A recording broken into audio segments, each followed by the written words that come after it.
गोळीबार सुरू आहे। आपल्यापर्यंत माहिती पोहोचते, भारताकडून पाकच्या गोळीबाराला जोरदार प्रत्युत्तर देण्यात आलेलं आहे। तर भारताकडून या गोळीबाराला जोरदार प्रत्युत्तर, हवाई हल्ले, ड्रोन हल्ले नाही, एलओसीवर आता गोळीबार सुरू करण्यात आलेला आहे। आणि पाकिस्तान ही आगळीक सुद्धा करू शकतं की सीमा ओलांडण्याची हिम्मत सुद्धा ते करू शकतं, कारण त्यांना ते प्रोफेशनल नाही आहेत आणि ती हिम्मत ते करू शकतात।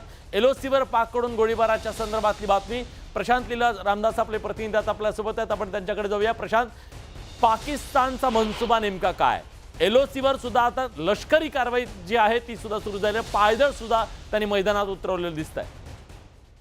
खास करून जर बघितलं राजौरी आणि या परिसरामध्ये पुन्हा एकदा गोळीबार सुरू आहे। जम्मू काश्मीरमध्ये विविध ठिकाणी गोळीबार सुरू होताना पाहायला मिळालं। गेल्या 1 तासामध्ये जम्मूतील विविध भागात, जम्मूतील साबा परिसर असो किंवा मग जम्मूतील पूंछ परिसर असो किंवा मग जम्मूतील उत्तर काश्मीर कुपवाडा जिल्हा असो, या सगळ्या भागांमध्ये जोरदार गोळीबार केला जातोय। त्याला जो पाकच्या या गोळीबाराला भारतीय लष्कराकडून जोरदार प्रत्युत्तर दिलं जातं। एलओसीवर जी गोळीबार केला जातोय, या सगळ्यामध्ये कारण असं आहे की साधारणतः ज्या पद्धतीनं पाकिस्तानची इब्रत आहे ती जुळीच मिळालेली आहे आणि त्या इब्रतीला वाचवण्याचा प्रयत्न या निमित्ताने केला जातो। कारण की त्यांनी ड्रोनच्या माध्यमातून हल्ला करण्याचा प्रयत्न केला, त्याचे भारतीय लष्कराचे सर्व हल्ले परतून लावले।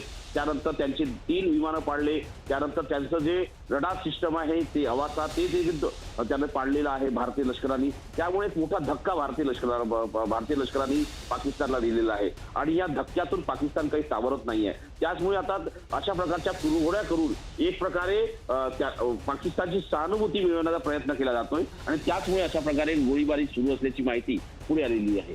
प्रशांत, कुठून तरी म्हणजे ना हवाई हल्ल्यात आपण यशस्वी झालो ना, इतरही आपण प्रयत्न करून बघतोय घुसखोरीच्या बाबतीत त्यात यशस्वी झालो, मग आता जमिनी स्तरावर तरी प्रयत्न करून पाहूयात, म्हणून आता पाकिस्तानकडनं एलओसी वरती गोळीबाराची आगळीक सुरू आहे का?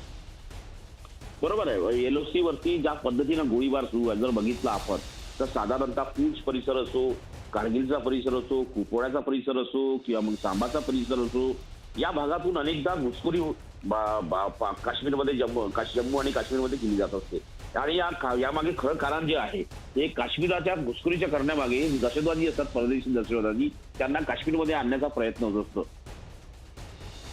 सोबतच जर बघितलं आपण तर या जम्मू काश्मीरच्या परिसरामध्ये घुसखोरी करून परदेशी दहशतवाद्यांना समावेश करून इथलं काश्मीरमधली जी शांती आहे, प्रस्थापित झालेली शांती आहे, ती कशी भंग करायची असा प्रयत्न या दहशतवाद्यांचा असतो आणि या दहशतवाद्यांना पाठबळ असतं पाकिस्तानी लष्कराचं। पण ज्या पद्धतीनं गेल्या काही दिवसामध्ये पाकिस्तान लष्कराचे संपूर्ण चेहरा तडातडा भारतीय लष्कराने फाडलेला आहे आणि अशा यशामध्ये त्यांना पुन्हा एकदा आपला चेहरा स्पष्ट करून दाखवायचा आहे पाकिस्तानी जनतेला, त्यासाठी हा प्रयत्न सुरू आहे। विलास, निश्चितपणे, आणि आता अशाच प्रकारची आगळीक वेगवेगळ्या स्तरावरती आपल्याला पाहायला मिळते। पूर्ण जर आपण इंटरनॅशनल बॉर्डर आपली बघितली, आंतरराष्ट्रीय सीमेवरती सुद्धा ही आगळीक वेगवेगळ्या ठिकाणी केली। आपण बघितलं की ती आगळीक त्यांनी राजस्थानमध्ये केली, पंजाबमध्ये केली, जम्मू काश्मीरमध्ये केली आणि गुजरातच्या बॉर्डरवर सगळी जिथून आपल्याला माहिती आली, आपण बघितलं ड्रोनच्या माध्यमातून हल्ले करण्याचा प्रयत्न त्यांनी जैसलमेरमध्ये सुद्धा त्यांनी तर हवाई हल्ला करण्याचा प्रयत्न केलेला होता, कारण आपला हवाई तळ तिथं आहे। तर अशा प्रकारे वेगवेगळे हल्ले करून भारताला डिस्टर्ब करण्याचा किंवा जायबंदी करण्याचा जो प्रयत्न आहे तो पाकिस्तानी आज आपल्याला केलेला पाहायला मिळतो, तो मात्र आपण हाणून पाडलाय। त्यांनी किती प्रयत्न केला तरी भारतीय सैन्य दलाचे तिन्ही दल जे ते त्यांना चोख उत्तर देत आहेत आणि हे वारंवार पाकिस्तानला लक्षात येते। पण तरीही लाईन ऑफ कंट्रोलवरती आता त्यांच्याकडनं गोळीबार जो तो केला जातोय सतत, म्हणजे काल परवापासून, म्हणजे ऑपरेशन सिंदूरच्या पहिल्या टप्प्याच्या यशस्वी अंमलबजावणीनंतर त्यांनी एलओसी वरती शेलिंग सुरू केलेलं होतं। म्हणजे तोफेचा मारा असेल, तोफेचा मारा केला जात होता, गोळीबार केला जात होते।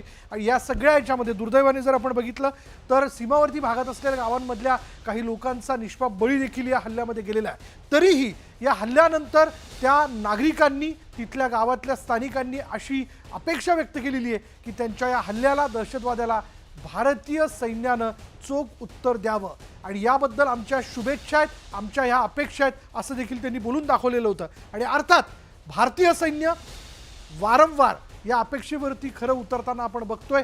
यापूर्वी जेव्हा जेव्हा पाकिस्तानने भारताच्या विरोधात युद्ध पुकारलं तेव्हा तेव्हा त्यांच्या पदरी अपयश आल्याचं आपण पाहिलेलं आहे. त्याचा एक मोठा फटका पाकिस्तानला बसल्याचं देखील आपण पाहिलं. यंदा त्यांनी त्यांच्याकडे असणाऱ्या तंत्रज्ञानाचा वापर करण्याचा प्रयत्न केला, पण आपण म्हणतो ना की